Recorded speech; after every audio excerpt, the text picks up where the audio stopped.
Hello students, welcome back to my channel Biology with Deepti Jain. I hope you all are doing well और आपकी जो board की preparations हैं वो भी बहुत अच्छी चल रही होंगी. So all the best. तो आज मैं आपके लिए लेके आई हूँ कार्बन एंड कंपाउंड्स के इंपॉर्टेंट क्वेश्चंस और उनके आंसर्स. ये मैंने एक लास्ट शॉर्ट वीडियो डाली थी जिसमें कि इस चैप्टर के मैंने कुछ इंपॉर्टेंट क्वेश्चंस डाले थे. तो एक व्यूअर की डिमांड पे ही उनके आंसर्स मैं आपके साथ डिस्कस करने आई हूँ आज. तो हम स्टार्ट करते हैं अपना डिस्कशन. तो फर्स्ट क्वेश्चन है हमारा अ कार्बन कंपाउंड P जिसके पास है 6 कार्बन एटम. P है 6 carbon atom and 12 hydrogen atoms. अब एक कार्बन कंपाउंड P है जिसके पास 6 कार्बन एटम है और 12 हाइड्रोजन एटम है. अब इस पे फर्स्ट क्वेश्चन बनता है हमारा, इज P ए सैचुरेटेड और unsaturated carbon compound? Justify your answer by drawing the structure formula कि P आपका स्ट्रक्चर सैचुरेटेड है या फिर अनसैचुरेटेड है. तो अगर हम सीरीज के हिसाब से, मेंबर्स के हिसाब से देखें, एल्कीन सीरीज के अकॉर्डिंग, तो according to alkane series saturated compound, ये वैसे जो पी कंपाउंड है यहाँ पर सैचुरेटेड और अनसैचुरेटेड दोनों हो सकता है. सैचुरेटेड, अगर हम सैचुरेटेड में कौन आते हैं? एल्केन सीरीज के मेंबर. तो एल्केन सीरीज का जो जनरल फॉर्मूला होता है वो होता है CnS2n+2 और यहाँ पे हमारा पी कंपाउंड का फॉर्मूला है C6H12. तो उसके अकॉर्डिंग ये सैचुरेटेड नहीं है. बट इन साइक्लिक कंडीशन, अगर हम साइक्लिक कंडीशन में देखें तो साइक्लिक कंपाउंड जो सैचुरेटेड होते हैं उसमें सैचुरेटेड के एल्केन सीरीज के फॉर्मूले के अकॉर्डिंग आप देखोगे तो उससे 2 हाइड्रोजन इसमें क्या हो जाते हैं? कम, क्योंकि इसमें कार्बन जो होते हैं वो सारे आपस में इंटरलिंक्ड होते हैं, जिसकी वजह से एक कार्बन से सिर्फ 2 हाइड्रोजन अटैच्ड होते हैं और जिसकी वजह से इसका फॉर्मूला बन जाता है C6H12. यानी कि ये क्या हुआ? Saturated but in cyclic condition. लेकिन हम इसको अनसैचुरेटेड भी बोल रहे हैं. तो अनसैचुरेटेड क्यों बोल रहे हैं? क्योंकि ये एल्कीन सीरीज का मेंबर बनेगा हेक्सीन. एल्कीन सीरीज का जो जनरल फॉर्मूला होता है वो होता है CnS2n, यानी कि कार्बन से जस्ट डबल होते हैं हाइड्रोजन. तो यहाँ पे हमारे कार्बन से डबल हो गए C6H12, 6 कार्बन और 12 हाइड्रोजन.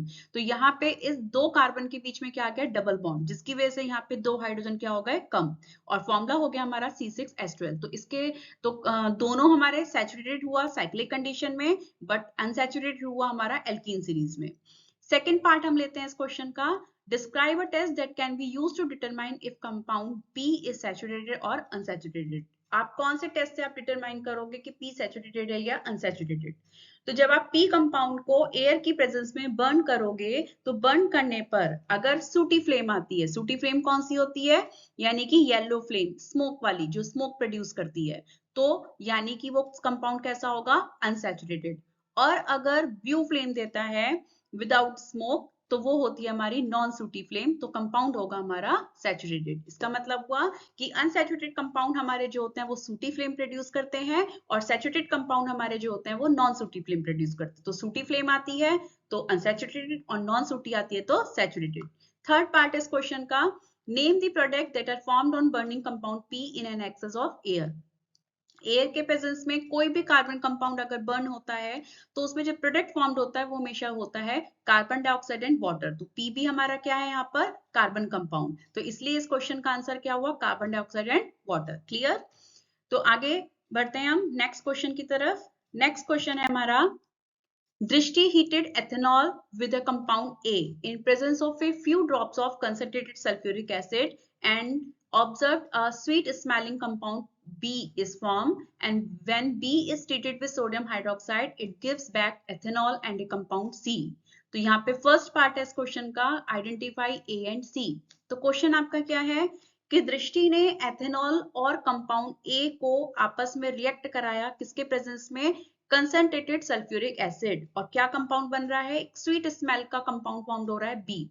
तो जहां पर भी आपको स्वीट स्मेल से क्या याद आ रहा है? स्वीट स्मेल किसकी होती है?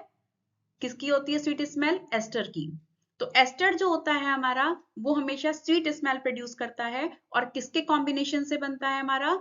एसिटिक एसिड और एथेनॉल. यानी कि यहाँ पे हमारा कंपाउंड ए जो हुआ वो हुआ एसिटिक एसिड, या हम इसको बोलते हैं एथोनिक एसिड.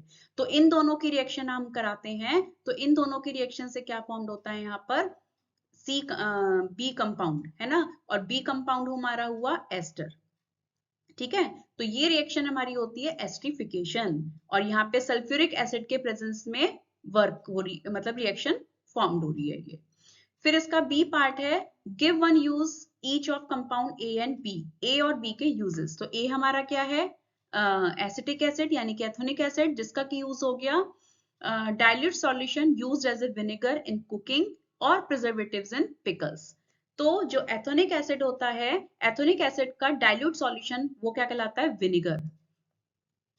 तो विनेगर की आप ऑनियन खाते हैं, है ना, तो वही चीज है। तो यहाँ हम इसको विनेगर को कुकिंग में यूज करते हैं और एज ए प्रिजर्वेटिव यूज करते हैं पिकल्स में, ठीक है।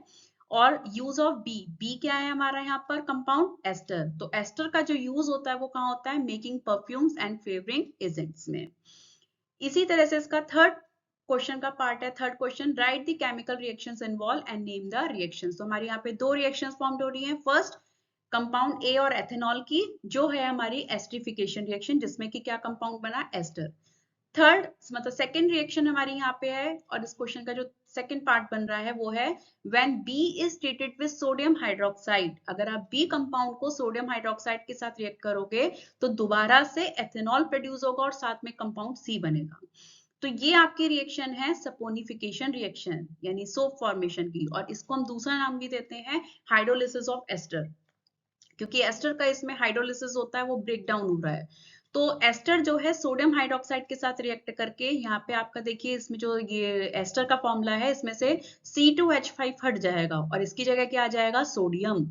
और C2H5 किसके साथ ज्वाइंट हो जाएगा, OH के साथ। तो यहाँ पे बन जाएगा एल्कोहल। तो आ गया वापस से एल्कोहल, एथेनॉल आ गया वापस, और ये कंपाउंड हमारा बना सोडियम एथोनेट।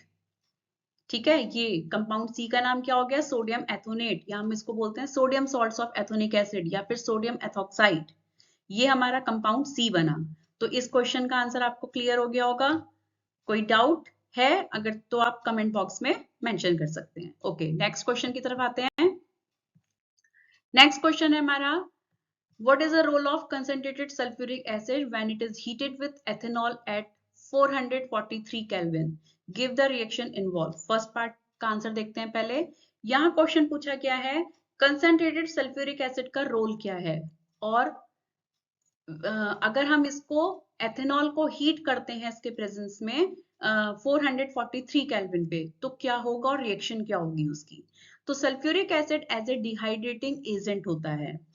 कहीं पर भी डिहाइड्रेटिंग एजेंट है तो वो क्या करेगा, वाटर को रिमूव करेगा। ठीक है, अगर आपको किसी भी रिएक्शन में, आपके सामने कोई रिएक्शन लिखी हुई है और रिएक्शन किसी के प्रेजेंस में हो रही है और साथ में यहाँ पे वाटर मॉलिक्यूल एलिमिनेट हो रहा है, एज ए प्रोडक्ट फॉर्म्ड हो रहा है, तो आप समझ जाइए कि जो ये एजेंट यूज हो रहा है वो क्या है, आपका डिहाइड्रेटिंग एजेंट। तो यहाँ पे अल्कोहल को हम बर्न करते हैं कंसंट्रेटेड सल्फ्यूरिक एसिड के प्रेजेंस में, जिससे कि बनता है यहाँ पे इथीन और साथ में फॉर्म्ड होता है वाटर, क्योंकि कंसंट्रेटेड सल्फ्यूरिक एसिड इसमें से एक वाटर मॉलिक्यूल को रिमूव कर देगा। ये OH और प्लस H5 में से एक H लेके क्या बन जाएगा यहाँ पे H2O, और यहाँ पे हमारा बन जाएगा इथीन यानी कि C2H4। क्लियर। सेकेंड पार्ट इस क्वेश्चन का, ratio by mistake forgot to label the two test tube containing ethanol and ethonic acid। ओ, रेशो जो है क्या भूल गई, टेस्ट ट्यूब पे लेबल करना भूल गई। एथेनॉल और एथोनिक एसिड थे उस टेस्ट ट्यूब में, लेकिन वो लेबल करना भूल गई कि कौन सी ट्यूब में एथेनॉल है और कौन सी ट्यूब में एथोनिक एसिड। तो आपको एक एक्सपेरिमेंट सजेस्ट करना है, suggest an experiment to identify the substance correctly, illustrate the reaction with the help of chemical equations. तो आपको एक एक्सपेरिमेंट सजेस्ट करना है इन सब्सटेंस को करेक्टली आइडेंटिफाई करने के लिए कि कौन सी टेस्ट ट्यूब में एथेनॉल है और कौन सी टेस्ट ट्यूब में एथोनिक एसिड है, और उसके साथ में आपको देनी है रिएक्शंस। तो हम बी पार्ट का आंसर देखते हैं। तो क्या है, by reaction with sodium carbonate और बाइकार्बोनेट। दोनों टेस्ट ट्यूब का आप रिएक्शन किससे कराओगे, या तो सोडियम कार्बोनेट से या सोडियम बाइकार्बोनेट से। तो इसमें हम सैंपल ले लेते हैं। एथेनॉल जो होता है वो रिएक्शन नहीं करता है, ना तो सोडियम कार्बोनेट से ना ही सोडियम बाइकार्बोनेट से, बट एथोनिक एसिड जो होता है वो रिएक्शन करता है। और कौन सी गैस प्रोड्यूस करेगा, कार्बन डाइऑक्साइड। तो जिससे प्रूव हो जाएगा कि अगर रिएक्शन होती है तो वो क्या हुआ, एथोनिक एसिड, और रिएक्शन नहीं होती है तो वो क्या हुआ, एथेनॉल। तो टेस्ट ट्यूब का कंफ्यूजन दूर हो जाएगा और आपको पता चल जाएगा किस टेस्ट ट्यूब में एथेनॉल और किस टेस्ट ट्यूब में एथोनिक एसिड। तो अब इसकी रिएक्शन देखते हैं। Acetic acid plus sodium carbonate, जहां पे भी कार्बोनेट का कंपाउंड होता है वहां पे कौन सी गैस निकलती है? Carbon dioxide. ओके, तो यहाँ पे H हटेगा एसिटिक एसिड में से और उसकी जगह क्या आ जाएगा? सोडियम। और कार्बोनेट में से एक ऑक्सीजन निकल के इस हाइड्रोजन के साथ ज्वाइंट होकर क्या बना देगा? वाटर। तो रिएक्शन क्या बन गई? CH3COONA plus CO2 plus H2O, यानी कि सोडियम एथोनेट बन गया। ओके, इसी तरह से सेकेंड रिएक्शन है एसिटिक एसिड और सोडियम बाइकार्बोनेट के साथ। सोडियम बाइकार्बोनेट के साथ भी सेम प्रोडक्ट फॉर्म्ड होंगे, sodium ethoxide, sodium ethanoate and carbon dioxide and water. Okay, clear? And next question. Next question है आपका question 4। State the reason why carbon can neither form carbon cation nor carbon anion but forms covalent bonds. Also state reason to explain why covalent compounds. First part इसका are bad conductor of electricity. Second part have low melting and low boiling points. तो first question इसमें है कि जो carbon compounds होते हैं वो ना तो कैटायंस फॉर्म करते हैं ना ही एनायंस फॉर्म करते हैं। तो कैटायंस कौन होते हैं?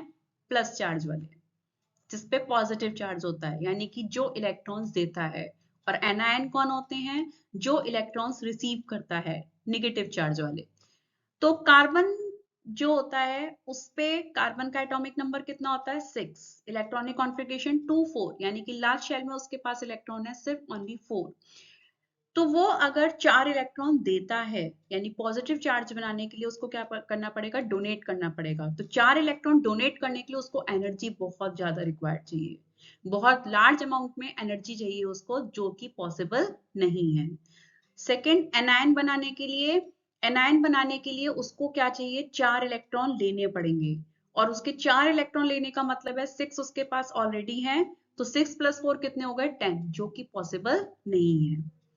ठीक है, तो क्या हो जाएगा? इस वजह से वो क्या बनाता है? कोवेलेंट कंपाउंड, जिसमें कि इलेक्ट्रॉन्स की क्या होती है? Sharing.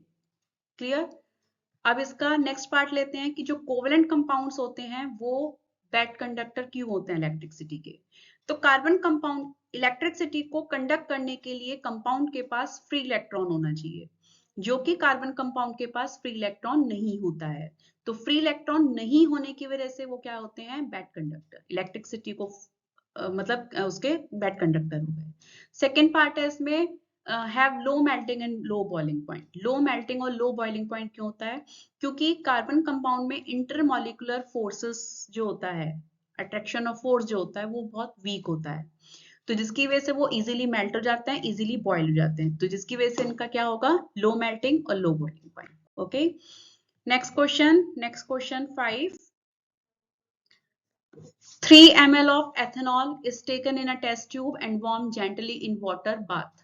A 5% solution of alkaline potassium permanganate is added first drop by drop to the solution, then in excess. First part इसका how is 5% solution of potassium permanganate is prepared. तो यहाँ पे क्वेश्चन है कि 3 ml एथेनॉल आपने एक test tube में लिया और उसको गर्म कर रहे हो जेंटली एक वाटर बॉथ में। तो 5% सॉल्यूशन आपका alkaline potassium permanganate is added first drop by drop this solution then in excess. पहले आप उसको ड्रॉप बाय ड्रॉप इस जो एथेनॉल को आप गर्म कर रहे हो उसमें आप एल्कलाइन पोटेशियम परमैंगनेट डालोगे 5% धीरे धीरे ड्रॉप बाय ड्रॉप। बाद में हमने एक्सेस में डाल दिया, तो क्या हुआ? अब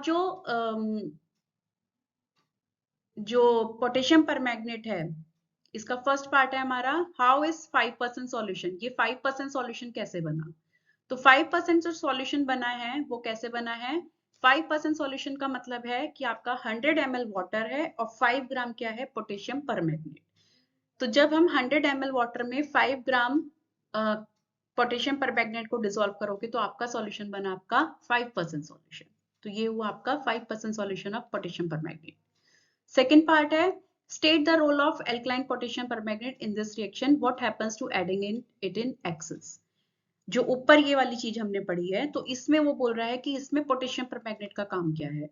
तो एथेनॉल को जब हम गर्म करते हैं तो गर्म करने पर क्या होता है, जो पोटेशियम परमैंगनेट के प्रेजेंस में कर रहे हो आप, ऐड कर रहे हो आप, तो पोटेशियम परमैंगनेट एक्ट करेगा एज ए ऑक्सीडाइजिंग एजेंट और उसको क्या प्रोवाइड कराएगा, ऑक्सीजन।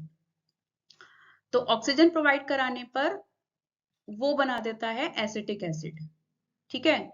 और इसमें जो है KMnO4 जब ऐड होता है इनिशियली तो उसका कलर डिसअपियर हो जाता है और वो मतलब उसके जो कलर हैं परमैग्नेट के आयंस के, पोटेशियम के, वो कलर दे देते हैं, ठीक है। लेकिन जब हम उसको एक्सेस में डाल देते हैं तो एथेनॉल ऑक्सीडाइज हो चुका होता है, जिसकी वजह से पोटेशियम परमैग्नेट का कलर नहीं आ पाता, ठीक है। वो कंज्यूम हो जाता है एथेनॉल और उसका कलर नहीं आता, ठीक है। तो इसमें कलर में कोई भी चेंजेस नहीं आएगा। फिर इसकी हमने रिएक्शंस आ गई, तो रिएक्शन क्या है, एथेनॉल को आप, ये एक ऑक्सीडेशन रिएक्शन हो गई जिसमें KMnO4 इसको ऑक्सीजन प्रोवाइड करा रहा है और ऑक्सीजन प्रोवाइड होके क्या फॉर्म होता है यहाँ पर, acetic acid CH3COOH। Okay, next question. Next question हमारा 6th क्वेश्चन है, differentiate between esterification and saponification reactions with the help of a chemical equation of each, state one use of each ester and saponification। दोनों में हमको difference देना है। Esterification reaction हुई हमारी formation of ester, saponification हुई hydrolysis of ester. इन दोनों के बीच में हमको डिफरेंस देना है और दोनों के यूजेस लिखने हैं, एस्टर और सपोनिफिकेशन के। तो एस्टरिफिकेशन रिएक्शन फर्स्ट हम ले लेते हैं। फर्स्ट रिएक्शन, फर्स्ट आप क्या बोलोगे, एस्टरिफिकेशन क्या है, जहां जिस रिएक्शन में एस्टर्स का फॉर्मेशन हो रहा है वो रिएक्शन हो गई आपकी एस्टरिफिकेशन। और सपोनिफिकेशन जहां पे एस्टर का हाइड्रोलिसिस हो रहा है, ठीक है। Hydrolysis of ester that is a saponification, formation of soap that is a saponification reaction. Reaction है इसकी, यहाँ पे RCOH ले लिया, R यहाँ पे कोई भी एल्काइल ग्रुप हो सकता है जिसको हम हीट करा रहे हैं।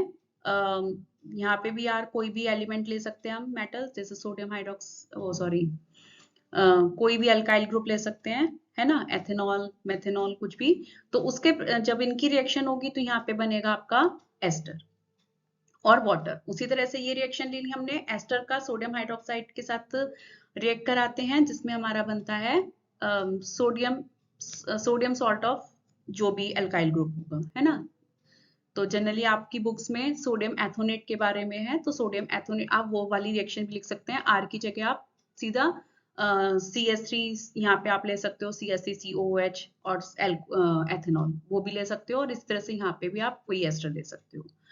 तो उसी तरह से एस्टर का यूज क्या होता है, ester used in making perfumes या फ्लेवरिंग एजेंट के लिए यूज होता है। सपोनिफिकेशन का सोप्स को फॉर्म करने के लिए, लार्ज स्केल पे हम सोप और सोप प्रोडक्ट को फॉर्म करते हैं। Next question, question number 7, right the number of covalent bonds in the molecule of propane. Propane जो है आपका एल्केन सीरीज का मेंबर हो गया, जिसके अंदर propane, methane, ethane, propane, propane third member है। तो थर्ड मेंबर में कितने कार्बन हुए, 3। तो 3 कार्बन और उसके साथ हाइड्रोजन, फॉर्मूला है ये हो गया आपका। तो यहाँ पे इसमें जो बॉन्ड बनेंगे, देखिए काउंट करिए, 1 2 3 4 5 6 7 8 9 और 10, यानी कि कितने बॉन्ड बनते हैं इसमें, 10 कोवेलेंट बॉन्ड। नेक्स्ट क्वेश्चन इसका second part, which element exhibits the property of catenation to maximum extent and why. तो यहाँ पे आंसर आएगा आपका कार्बन, कैटिनेशन की प्रॉपर्टी शो करता है।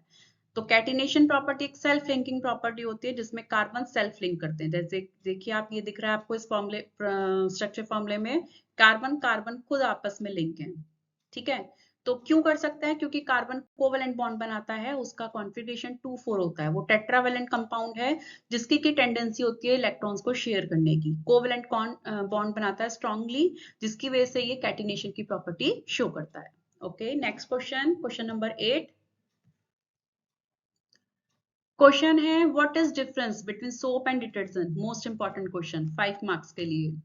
State and brief the cleansing action of soap in removing on oily spot from a fabric, and why are soaps not very effective when a fabric is washed in hard water, and how is this problem resolved। तो इसमें आपके 4 parts हैं question के। First part हम लेते हैं difference soap और detergent में। तो सोप और डिटर्जेंट, सोप्स क्या होते हैं? फर्स्टली हम सोप को डिफाइन करेंगे। सोप्स आर दी पोटेशियम और sodium salts of long chain carboxylic acid.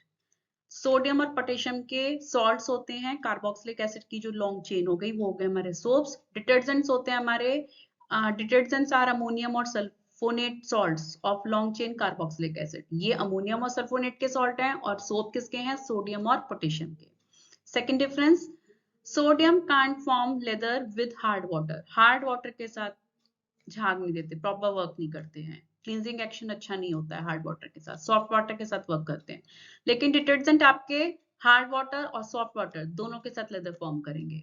Source biodegradable हैं, पॉल्यूशन फ्री हो गए, बट डिटर्जेंट आपके नॉन बायोडिग्रेडेबल हैं, कैसे हो गए? पॉल्यूटिंग एजेंट हो गए। सोप्स का माइल्ड क्लींजिंग एक्शन होता है, बट डिटर्जेंट का स्ट्रॉन्ग क्लींजिंग एजेंट्स होते हैं, ठीक है, क्लींजिंग एक्शन होता है। तो जिसकी वजह से हम डिटर्जेंट को प्रेफर करते हैं स्ट्रॉन्ग क्लींजिंग एक्शन की वजह से, बट पॉल्यूटेड होता है। ओके, नेक्स्ट पार्ट की तरफ चलते हैं, इसका क्लींजिंग एक्शन देखते हैं सोप का। अगर आप कोई भी ऑयली फैब्रिक को आप हमको साफ करना है तो उसमें सोप कैसे एक्शन करेगा? सोप का एक स्ट्रक्चर होता है अपना जिसमें हेड और टेल होती है। तो जब हम डर्टी क्लॉथ को जिसपे कि ऑयल स्पॉट है उसको हम डिसॉल्व करेंगे सोप सॉल्यूशन में, जब हम सोप को वाटर में डिसॉल्व करेंगे उस सॉल्यूशन में डालेंगे तो जो ऑयल होता है वो वाटर में डिसॉल्व नहीं होता है, ठीक है। सोप मॉलिक्यूल, सोप जो मॉलिक्यूल है वो हमारा सॉल्ट होता है किसका? सोडियम और पोटेशियम का। तो इसमें एसिड एंड जो होता है सोप का, that is the hydrophilic. Acid end of soap is the hydrophilic. Hydrophilic means water loving, जो वाटर में डिसॉल्व हो सकता है, that is the water loving, hydrophilic. तो यहाँ पे वाटर लविंग होता है हेड। सोप का जो मॉलिक्यूल होता है उसका जो हेड पोर्शन है, ये जो दिख रहा है आपको, ये किस में डिसॉल्व हो जाता है? वाटर में। और जो उसकी कार्बन चेन होती है यानी कि टेल, ठीक है, वो होती है हाइड्रोफोबिक यानी कि वाटर हेटिंग। वो वाटर से डरती है, पानी से डरती है, उसको फोबिया है वाटर से, तो पानी में डिसॉल्व नहीं होगी, वो दूर भागेगी पानी से। और किस में डिसॉल्व होगी? ऑयल के अंदर। तो वो क्या करेगी? टेल उस जो क्लॉथ पे ऑयल डस्ट, ऑयल का स्पॉट है उसको बाइंड कर लेगी, उसको पकड़ लेगी अच्छे से। तो जब पकड़ लेगी तो वो एक मिसल फॉर्मेशन हो जाता है। मिसल फॉर्मेशन क्या होता है? Aggregate of soap molecule. जब सोप मॉलिक्यूल्स एक एग्रीगेट फॉर्म में आ जाते हैं, है ना, स्फेरिकल फॉर्म में आ जाते हैं पार्टिकल के बीच में, स्पॉट के चारों तरफ, तो उसको आप बोलते हो मिसल। तो वो मिसल फॉर्मेशन होता है और ये सोप मॉलिक्यूल इस ऑयल ड्रॉपलेट को पूरा ज्वाइन कर लेते हैं, पकड़ लेते हैं अच्छे से, उसकी जो टेल है सोप की वो अच्छे से पकड़ लेती हैं, फिर हम उसको रगड़ते हैं, है ना। तो वो क्या होता है? सोप के साथ वो सोप की जो टेल होती है वो कपड़े पे से, फैब्रिक पे से क्या करती है? ऑयल स्टेन को, जो ऑयल स्पॉट है या डस्ट पार्टिकल है उसको निकाल लेती है, ठीक है। फिर हम उसको क्या करते हैं? पानी में रिंस करते हैं। पानी में रिंस करेंगे तो पानी के साथ क्या होगा? वो सोप मॉलिक्यूल निकल जाता है, ठीक है। तो ये होता है इसका क्लींजिंग एक्शन, इंपॉर्टेंट है। फिर नेक्स्ट क्वेश्चन था हमारा कि हार्ड वाटर में जो सोप होता है वो अच्छा मतलब एक्शन मतलब उसका क्लियर क्यों नहीं होता, सुटेबल क्यों नहीं होता है? तो जो हार्ड वाटर होता है उसके अंदर कैल्शियम और मैग्नीशियम के सॉल्ट्स प्रेजेंट होते हैं। तो सॉल्ट प्रेजेंट होने की वजह से वो क्या करता है? स्कम फॉर्म कर देता है, यानी कि एक इनसॉल्युबल सब्सटेंस फॉर्म हो जाता है। जब आप सोप को हार्ड वाटर में यूज करोगे, डिसॉल्व कराओगे, तो उसमें लेदर फॉर्म नहीं होगा, क्या फॉर्म हो जाएगा यहाँ पे? स्कम। स्कम क्या हो गया? Insoluble. Insoluble precipitate, insoluble substance form हो जाता है, जिसकी वजह से उसका वॉशिंग एक्शन जो होता है सोप का या क्लींजिंग एक्शन वो अच्छा नहीं रहता है, तो वो उसके लिए सुटेबल नहीं होता। अब इसका हमने नेक्स्ट पार्ट था इस क्वेश्चन का कि जो है उसमें इसको हम किस तरीके से रिमूव कर सकते हैं, इस प्रॉब्लम को हम रिजॉल्व कैसे कर सकते हैं। तो रिजॉल्व करने का दो तरीके हैं, या तो आप डिटर्जेंट यूज करो, ठीक है, या हम यूज कर सकते हैं कि पानी में हम लाइम वाटर मिक्स कर दें। तो लाइम वाटर क्या करेगा? लाइम वाटर उन जो हार्ड वाटर में कैल्शियम और मैग्नीशियम के सॉल्ट्स प्रेजेंट हैं उसके साथ रिएक्ट कर जाएगा, और रिएक्ट करने पर क्या करेगा? जो लाइम वाटर है वो मैग्नीशियम हाइड्रोक्साइड, है ना, को फॉर्म कर देगा, मतलब वो उसके साथ रिएक्ट करके वो उससे सॉफ्ट वाटर बन जाएगा, है ना। तो सॉफ्ट वाटर बन जाएगा, तो सॉफ्ट वाटर में सोप क्या हो जाएगा, इजीली डिसॉल्व हो जाएगा, इजीली लेदर फॉर्म्ड हो जाएंगे, तो प्रॉब्लम सॉल्व। ओके, तो नेक्स्ट क्वेश्चन हमारा, ये वाला क्वेश्चन बहुत इंपॉर्टेंट क्वेश्चन है, 5 मार्क्स का क्वेश्चन आता है, और अगर 3 मार्क्स में आएगा तो सिर्फ क्लींजिंग एक्शन बनता है इसका, या फिर डिफरेंस। ओके, नेक्स्ट क्वेश्चन की तरफ आते हैं हम। तो ये है आपका क्वेश्चन नंबर 9।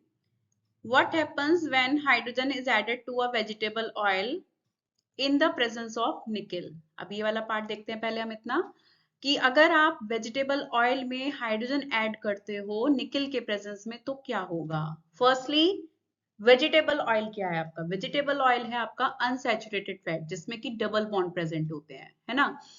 तो अब इसमें जो है वेजिटेबल ऑयल को जब आप हाइड्रोजन के साथ हीट करोगे निकल के प्रेजेंस में, तो ये रिएक्शन बनती है हमारी हाइड्रोजनेशन ऑफ ऑयल, या एडिशन रिएक्शन भी बोलते हो आप इसको, एडिशन ऑफ हाइड्रोजन बोलते हैं।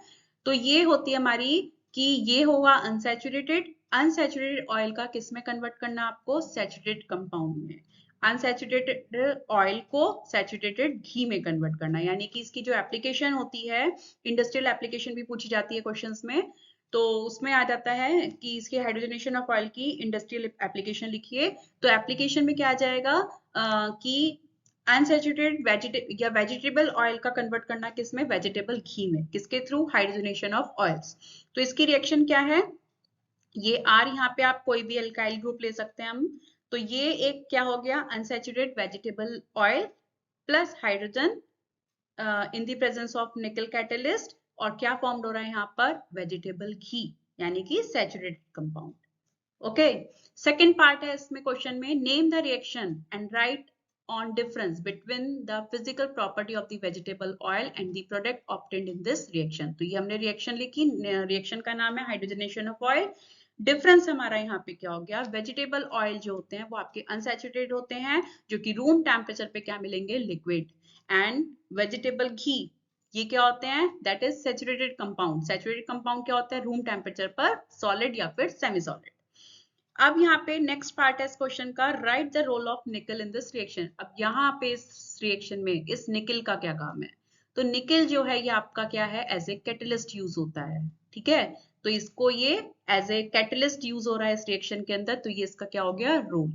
Okay, next question and last question. Next question, तो लास्ट क्वेश्चन है क्वेश्चन नंबर 10। इसका फर्स्ट पार्ट हम देखते हैं, draw the structure isomers of butane. Butane के आपको 2 आइसोमर्स बनाने हैं।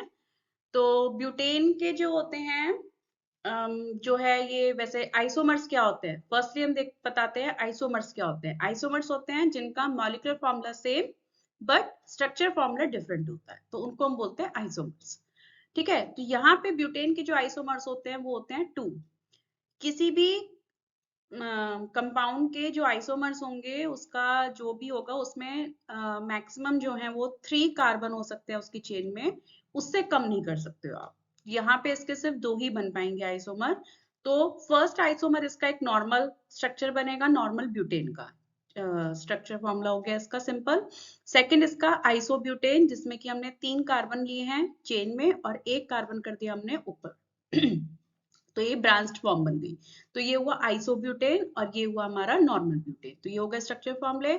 सेकंड क्वेश्चन है, draw the structure propanol and propanone. Propanol और प्रोपेनोन का स्ट्रक्चर फॉर्मूला। तो प्रोपेनॉल का सबसे पहले मॉलिक्यूलर फॉर्मूला क्या होता है, C3H7OH। तो ये इसका हो गया स्ट्रक्चर फॉर्मूला 3 कार्बन, इनके साथ हाइड्रोजन, और यहाँ पे हो गया हाइड्रोक्सिल ग्रुप यानी कि अल्कोहल ग्रुप। इसी तरह से प्रोपेनोन, और एक मिनट, ये वाला जो क्वेश्चन है, थर्ड पार्ट जो क्वेश्चन का है वो है, name the third homology of alcohols and aldehyde.